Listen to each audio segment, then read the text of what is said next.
As you're working with the rising generation, maybe the millennials or Gen Z, are they approaching family business differently than what you see with some of the senior generations? Yeah, for sure.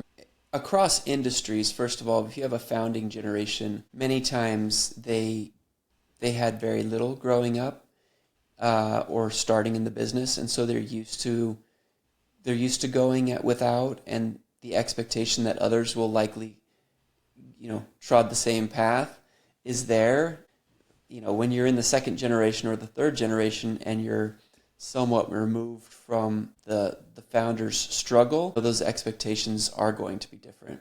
And I would say that the generation that's coming up now, they're maybe more focused on wanting to create a life and a lifestyle that they get to choose rather than do anything to be able to grow the farm, grow the ranch. So risk temperament might be there, might be different, but also just the desire to, spend 100 hours in the farming operation and not be able to go to kids' games and things like that. I think this generation is wanting more of a balanced approach to their life. And so I think that can be a generational difference and can be a friction point. Yeah, I see that too. And it is, even from my position compared to maybe my in laws or my parents or my grandparents, because everyone's active on the operation. Everyone looks at it a little differently about what life should look like. Yeah, I have another example too with the farm family I'm working with. Very successful, and they've made huge sacrifices over time to get to the place where they are. And now the parents, they want to enjoy some of the fruits of their labor. And so they'd like to travel more. They'd like to go experience things off farm. And the rising generation wants to come with them. And so there is some friction around, well, yes, the rising generation has helped us to build what we have, but someone has got to stay behind to do the work. And so these lifestyle expectations that the rising generation are inheriting, I think that's particularly problematic because the rising generation oftentimes sees what their parents are currently doing today, the truck that they're driving today, the house they're living in today, and they want that maybe not now, but they want it in the very near future. And oftentimes those expectations are not realistic. So, how have you seen others, or how have you yourself helped the rising generation understand that it took their parents 30 to 50 years to get to this point, and it's not something that happens overnight for them? It's tough. I mean, it's tough to just like describe that, and it's not like a loving tap on the back, and saying, just wait, because it's not a just wait. Honestly, I think maybe the rising generation doesn't have to wait as long if they strategically go about it, because what most farmers and ranchers and business owners in general underestimate is the value of their relational capital. So the people that they know.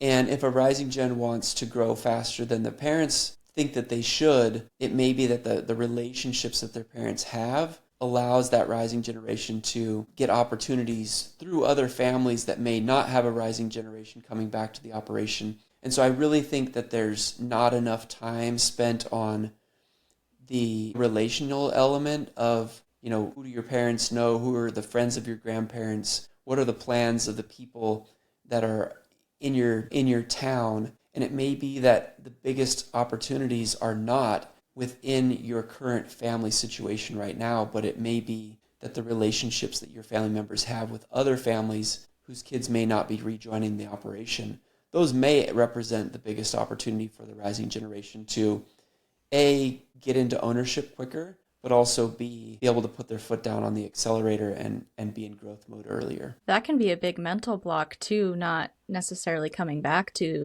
the family place if that's what you had in your mind, I would imagine. Yeah. Well, Shaye, one thing I've noticed is that, a lot of people that I work with, especially the rising generation, they say that they want to come back to the family operation, but then when you really dig into it, what most of them want is they want the same type of upbringing that for their now children that they grew up with. So it isn't necessarily that they have to farm the same dirt, but it may be that they want to raise their kids in the same community. And so that's kind of a light bulb moment when that happens, when there is that discovery that, hey, we don't have to all work on the same ground, But if we love the community and we want to be together as a family, living in the same community, we can get really creative with how to do that. So, what are some questions the senior generation can ask the younger generation to determine if they have someone from the rising generation that is fit to come back to the operation? One of my favorite questions is, how do you feel about personally guaranteeing the debt of the farm? That's one of the great litmus tests for, do you have a rising generation that understands what it's like to be an owner?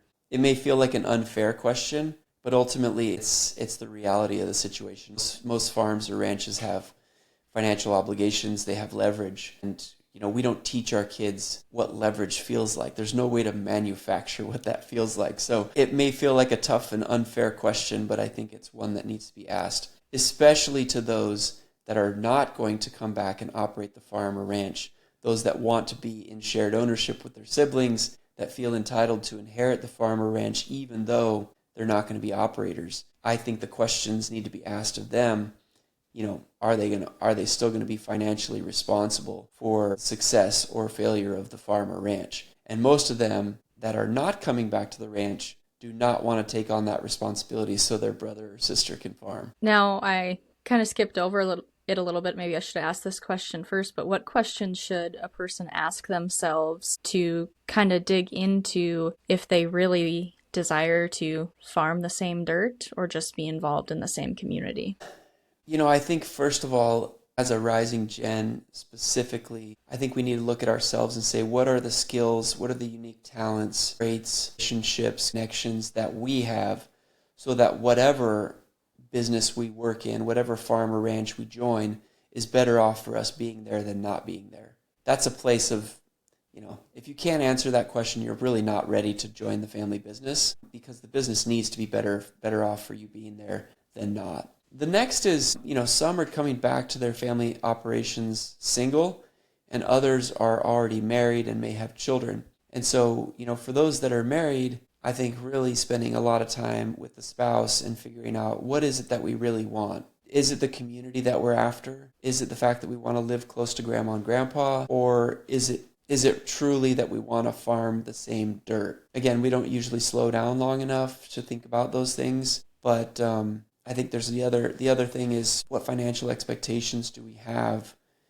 for our little family? If you're married, if you have married and have one child, what are the financial expectations that you have to be able to have the lifestyle that you want to have? And then the question is, can the family provide that? And if not, do you have to supplement with someone working off farm, or do you look to other opportunities that may be in your same community that are more lucrative and can sustain the family goals that you have? So there's a lot that goes into it, Shaye.